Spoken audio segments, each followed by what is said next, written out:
नमस्कार, मैं अमर कुमार माझी और आप देख रहे हैं अमर दृष्टि न्यूज। दोस्तों, आज माघ पूर्णिमा है। आज उस महान क्रांतिकारी का जन्मदिन है जिसे दुनिया संत शिरोमणि गुरु रविदास कहती है। इनकी जयंती पर आप सभी को ढेर सारी हार्दिक शुभकामनाएं और अनंत बधाई, साधुवाद। लेकिन आज मैं यहां फूलमाला चढ़ाने की मीठी मीठी बातें करने नहीं आया हूं दोस्तों। आज मैं आया हूं आपकी सोई हुई आत्मा को जगाने और धर्म के नाम पर चल रहे धंधे की लंका जलाने।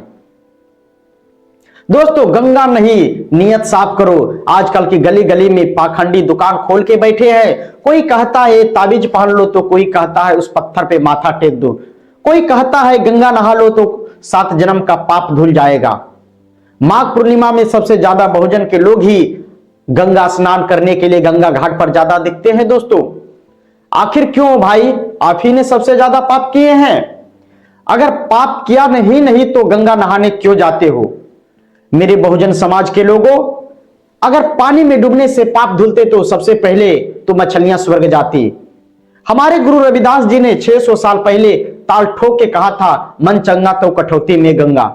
मतलब अगर तुम्हारी नीयत साफ है, तुम बेईमान नहीं हो, तुम किसी का हक नहीं मारते, तो तुम्हारे घर के उस गंदे बर्तन का पानी भी गंगा जल है। और अगर दिल में पाप है, जात पात का जहर है, तो चाहे तुम हिमालय पर जाके बैठ जाओ, तुम पाखंडी के पाखंडी ही रहोगे। दोस्तों, यहां गौर से सोचने वाली बात है। आज का दौर का तमाशा देखिए। लोग गुरु रविदास जी को तो मानते हैं दोस्तों, लेकिन उनकी बात नहीं मानते। गुरु जी ने अपनी पूरी जिंदगी जूते सिलकर गुजारी। उन्होंने कभी ये नहीं कहा कि मुझे दान दो और स्वर्ग जाओ। उन्होंने सिखाया कि कर्म काम ही ईश्वर है। मगर आज क्या हो रहा है? हम मेहनत का पैसा ले जाकर उन ढोंगी बाबाओं के चरणों में डाल देते हैं, जो खुद ऐसी गाड़ियों में घूमते हैं और हमें सब्र करने की सलाह देते हैं। लेकर क्या आए हो और क्या लेकर जाओगे? एक कैसा अंधविश्वास है दोस्तों। गुरु रविदास जी ने कहा था कि मेहनत की रोटी खाओ, शान से जियो। आज हम स्वाभिमान भूलकर अंधविश्वास की गुलामी कर रहे हैं। गुरु रविदास जी ने चिल्ला चिल्ला कर कहा था कि इंसान की पहचान उनकी जाति से नहीं, उनके गुणों से होती है। लेकिन आज भी जब बेटा बेटी की शादी होती है तो लोग समानता का शहर भूल जाते हैं और कुंडली जाति लेकर बैठ जाते हैं।